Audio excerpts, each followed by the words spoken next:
مثال کے طور پر آج کل جو اپنی جنس کو تبدیل کر رہے ہیں، یہ بڑی نوعیت کی، بہت بڑی نوعیت کی تبدیلی ہے نا. مرد پیدا کیا اور آپ کیا بن رہے ہیں؟ عورت. حدیث میں اس پہ صاف لعنت ہے. لعن اللہ المخنثۃ من الرجال، کہ جو مردوں میں عورت بننے کی کوشش کرتے ہیں اللہ کی ان پر لعنت. لعنت چھوٹے گناہ پہ ہوتی ہے، بڑے گناہ پہ ہوتی ہے. اسی طرح لڑکوں سے بدفعلی کی طرف جانا، ہومو سیکشولیٹی کی طرف جانا، یہ سب یہ چھوٹے گناہ نہیں ہیں. اسی طرح ایک بات کہتے ہوئے ڈر تو لگتا ہے، لوگ بدک جاتے ہیں، لیکن داڑھی کاٹنا بھی خوب سمجھ لو چھوٹا گناہ نہیں، تغییر خلق اللہ ہے. یہ تو گوروں انگریزوں کا جب دنیا میں تسلط ہوا اس کے بعد لوگوں میں یہ شروع ہوا، اس سے پہلے کوئی جانتا بھی نہیں تھا مسلم کلچر میں.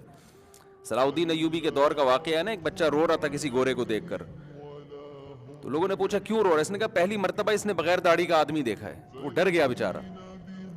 کسی بغیر داڑھی والے کی توہین مقصد نہیں ہے، لیکن ہمارے نبی صلی اللہ علیہ وسلم کا حکم ہے یعفو اللحا، داڑھی بڑھاؤ. وقص الشوارب، خالف الیہود والنصارى، بہت ساری احادیث ہیں اس پر، اور یہ تغییر خلق اللہ میں داخل ہے. تو ہمت کر کے رکھ دو، چھوڑ دو یار، کچھ نہیں ہوتا، اور اچھے لگو گے، چہرے پہ ایک رونق آ جائے گی، بہت سے گناہوں سے اس وجہ سے بچ جاؤ گے. داڑھی رکھ کے سینما گھر کی لائن میں کھڑا ہوا اچھا لگے گا آدمی؟ اچھا لوگ کیا کہتے ہیں کہ ہم چونکہ فلم دیکھتے ہیں تو اب داڑھی رکھ کے فلم دیکھیں تو پھر داڑھی بدنام ہوتی ہے. تو بجائے اس کے کہ فلم دیکھنا چھوڑیں، داڑھی کو بدنامی سے بچانے کے لیے یہ تو وہی ہو گیا. ایک آدمی نے بوڑھی ماں کے فضائل سنے کہ بوڑھی ماں کا دل دکھانا بہت گناہ ہے. تو اس نے کہا بوڑھی ماں تیرا تو ہر وقت ڈانٹ ٹپٹ کرتی ہے، دل تو میں تیرا دکھاؤں گا. تو اس نے بوڑھی ماں کو ہی مار دیا کہ نہ ماں رہے گی نہ اس کے حقوق رہیں گے. تو ایک چیز گناہوں سے روکنے والی تھی تو آپ نے اسی کا اڈا بھی اڑا دیا. یہ تو پھر مسلمان بھی برائی کرتا ہوا اچھا لگتا ہے کیا؟ اسلام بدنام ہوگا نا. تو اس کا حل یہ ہے کہ اسلام کو بدنامی سے بچایا جائے، نہ یہ کہ اسلام چھوڑ دیں آپ.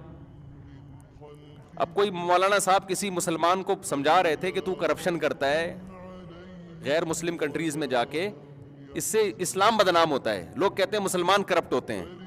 تو اس نے کہا اچھا اسلام بدنام ہوتا ہے، چلو میں اسلام ہی چھوڑ دیتا ہوں. تو یہ تو اور بڑا جرم کر دیا نا کہ ایک چیز جو تجھے برائی سے روکتی تو نے اس کو جڑ سے، ابا کے حقوق کا تحفظ کے لیے ابا ہی مار دیا. تو یہ کوئی طریقہ نہیں ہوتا کہ آپ کہتے ہیں داڑھی رکھ کے میں گناہ کرتا ہوں تو وہ داڑھی بدنام ہوتی ہے. تو بھائی داڑھی بدنام ہی سے بچانے کے لیے داڑھی کاٹ دو، داڑھی نہیں کاٹیں، وہ رکھیں آپ.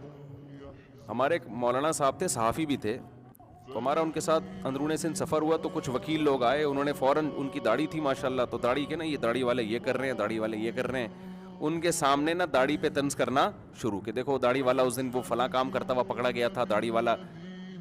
تو ان کو مقصد یہ تھا کہ یہ داڑھی والے چور ہوتے ہیں، مطلب اس کا یہ تھا. اور ان کی داڑھی کا طنز کرنا مقصد تھا کہ آپ داڑیاں رکھ کے گھوم رہے ہیں اور بڑے فنٹر بن رہے ہیں، ہمیں پتہ ہے آپ کیا ہیں.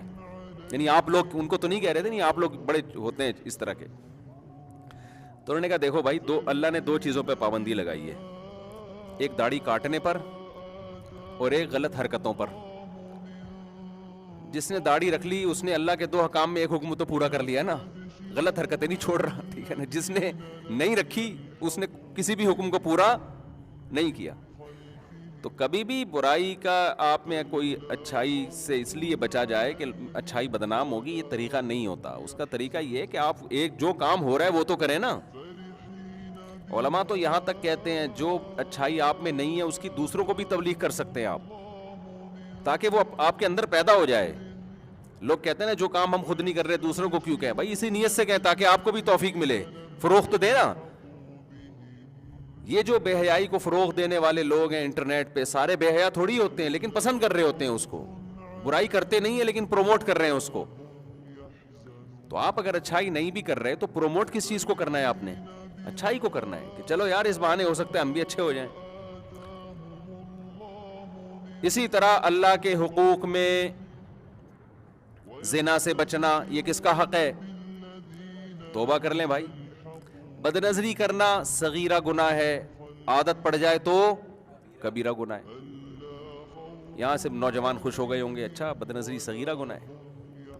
تو یہ خوب سمجھ لو جو بدنظری ایک دفعہ کرتا ہے بار بار بھی وہی کرتا ہے. ایسا نہیں ہوتا کہ سال میں ایک دفعہ اس نے کسی انٹی کو دیکھا اور یہ سوچ کے کہ بھائی صغیرہ ہو گیا میرا، ایک جو صغیرہ گناہ تھا وہ میرا پیکج کمپلیٹ ہو گیا ہے، اور صغیرہ پہ اللہ پکڑتا نہیں ہے، کیونکہ جو ایک دفعہ دیکھتا ہے وہی روزانہ بھی دیکھتا ہے، وہی بار بار بھی دیکھتا ہے، جو نہیں دیکھتا وہ ایک دفعہ بھی بولو نا نہیں دیکھتا. تو صغیرہ تو اس لیے شریعت نے کہہ دیا کہ بھائی بعض دفعہ ہو جاتا ہے، انسان ہے کبھی نظر پڑ جاتی ہے، پھر دوبارہ بھی نظر اٹھا کے دیکھ لیتا ہے، گناہ ہو جاتا ہے. مایوس نہ ہو کہ یار اب تو میں کبیرہ کا مرتکب، اب تو میں تو توبہ استغفار کرو، آئندہ کے لیے حفاظت کرو. تو زنا کرنا کبیرہ گناہ ہے، قتل کرنا کبیرہ گناہ، بہنوں کی وراثت کھانا صغیرہ ہے کہ کبیرہ ہے؟ کبیرہ گناہ ہے. وراثت میں تاخیر کرنا تقسیم کرنے میں، آج کل کھاتے نہیں ہیں لوگ، کہہ رہے ہیں ابا کے انتقال کو 30 سال ہو گئے ابھی ٹھہرو ذرا کریں گے، اماں کا بھی انتقال ہونے دو. تو یہ صغیرہ نہیں ہے میرے بھائی، ویڈیو نہ بنائیں، یہ صغیرہ نہیں ہے، یہ کیا ہے؟ کبیرہ گناہ ہے. جب لکھا ہوا ہو کہ ویڈیو نہ بنائے پھر بھی بنانا صغیرہ ہے کبیرہ ہے؟